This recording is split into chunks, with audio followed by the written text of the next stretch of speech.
Good morning, how are you? It's good to see you. Grab your cup of coffee and sit down. I got some stuff to talk about. As the title of this video says, one of the things I feel like I need to talk about is the concept of control and how much we as humans truly lack the ability to control it. At the time we're recording this video, it's January 19th, and a lot of big things are happening in the world, mainly to do with TikTok. Over the past 5 years, I managed to grow over 60,000 followers on TikTok through 2 different various accounts, but I've made both of them monetizable, meaning they make me money. So after 5 years of hard work and dedication to the craft of learning how to make content, TikTok suddenly no longer exists, and the 2 income streams I've worked hard to build are now gone. But it didn't just affect me and the 7 million other creators around the world that have thriving businesses. It also affected the general population. It started this entire social media phenomenon across YouTube, Instagram, Facebook, everywhere you looked. TikTok is banned, TikTok is shutting down, right? Obviously the trend spread like wildfire, but because of the emotional reaction I had to it, and the emotional reaction other people around the world had to it as well, we were lacking the sole principle of control, right?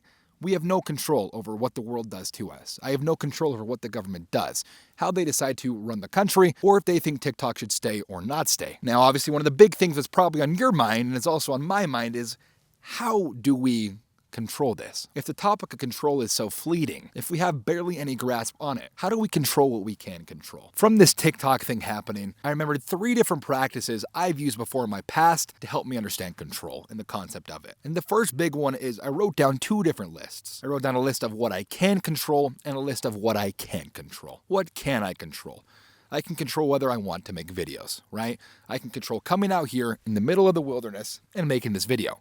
But what I can't control is the fact that it's 25-degree weather out, my hands are freezing, and it's a little windy. But because of what I can control, I still need to make this video, so I'm still gonna do it. What I can't control is what other people think of me, what other people do, or overall how they exist in their life, right? I can sit here, I can write down, I can try to become a better person, but I cannot control how they operate on their own. And that was a very profound thing for me. Over the years, I've done that. I tend to do it weekly now, and slowly but surely, it has given me a better sense of control over life around me, and a better sense of understanding what control is. And the second method is actually something I've heard called the pause and reflect method before. It's where something happens, and instead of reacting to it immediately, you take a second, calm down, reflect on what you stand for, and then react to the scenario. So a very extreme example of this would be you're driving down the road, your tire goes out, and instead of reacting immediately, you pause, reflect on the situation, and react accordingly. Instead of freaking out, getting angry, and throwing your phone across the freeway, you instead pull over, take out your phone, call for help, or change it with your own spare tire. Both of those are equal reactions that could come from it, but the latter is something that obviously be more beneficial in the long run. And finally, the third is just practicing mindfulness. I was actually at my parents' house when this happened, and like I mentioned earlier, I have a channel with them where they react to music. But from the TikTok ban, I just felt an incredible wave of anxiety, an incredible sense of what am I gonna do now? You know what I mean? 60,000 followers that I just built over 2 different channels are now just gone, completely gone, and I have no control over it. So yes, it did kind of cause an existential crisis moment, but once I went home back to my house and sat down, I started to think and reflect. Okay, cool.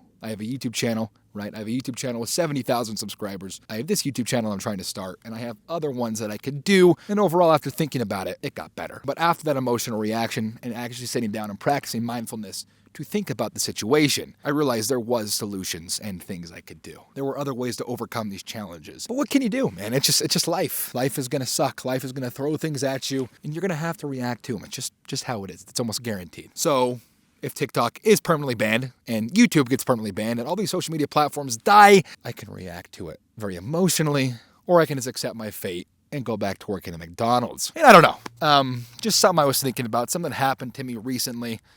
I thought I'd come out here into the woods, sit down for a second, talk to this camera about what I was feeling, a few practices about how to overcome it and think about it, and hopefully you could gain something from it as well. Thank you for watching this video. If you're new here, it's good to meet you. Comment down below something you struggle with control over, and let me know other topics you'd like to hear me discuss. I'll talk to you guys in the next one.